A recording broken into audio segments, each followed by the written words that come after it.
বিশ্বজনীন প্রার্থনা সভায় আলোচকরা বলেছেন, জুলাই মাসে ফ্যাসিস্ট সরকার ক্ষমতায় টিকে থাকতে ছাত্র জনতার আন্দোলনে নির্বিচারে গুলি করে প্রায় ২,০০০ মানুষকে হত্যা করেছে।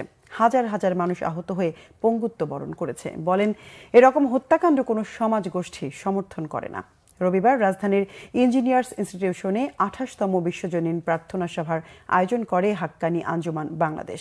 অনুষ্ঠানে বিভিন্ন ধর্মের বিশিষ্টজনেরা বক্তব্য দেন। তারা বলেন, মানুষের ব্যক্তিজীবন, পারিবারিক, সামাজিক এবং রাষ্ট্রীয় জীবনকে সব ধরনের অসহিষ্ণুতা, অস্থিরতা, হিংসা বিদ্বেষ এবং দ্বন্দ্বের মতো অশুভ প্রভাব থেকে মুক্ত করে প্রার্থনা সভা।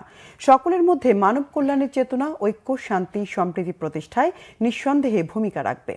বক্তারা বলেন, পৃথিবীর সকল ধর্মই শান্তি ও সম্প্রীতির কথা বলে। সম্প্রীতি ও সাম্যের গণতান্ত্রিক বাংলাদেশ গড়তে সবাইকে অবদান রাখার আহ্বান জানান বক্তারা। প্রার্থনা সভায় প্রধান অতিথি ছিলেন জাতীয় বিশ্ববিদ্যালয়ের উপাচার্য অধ্যাপক মোহাম্মদ লুৎফর রহমান। সভাপতিত্ব করেন হাক্কানি আঞ্জুমানের সভাপতি ইকবাল হোসেন, সাবেক পররাষ্ট্র প্রতিমন্ত্রী আবুল হাসান চৌধুরী, ডক্টর তপন ডি রোজারিও, আশ্বিনান্দ মহারাজ, সর্দার কমলজিৎ সিং, রণবীর পাল সহ আরও অনেকেই।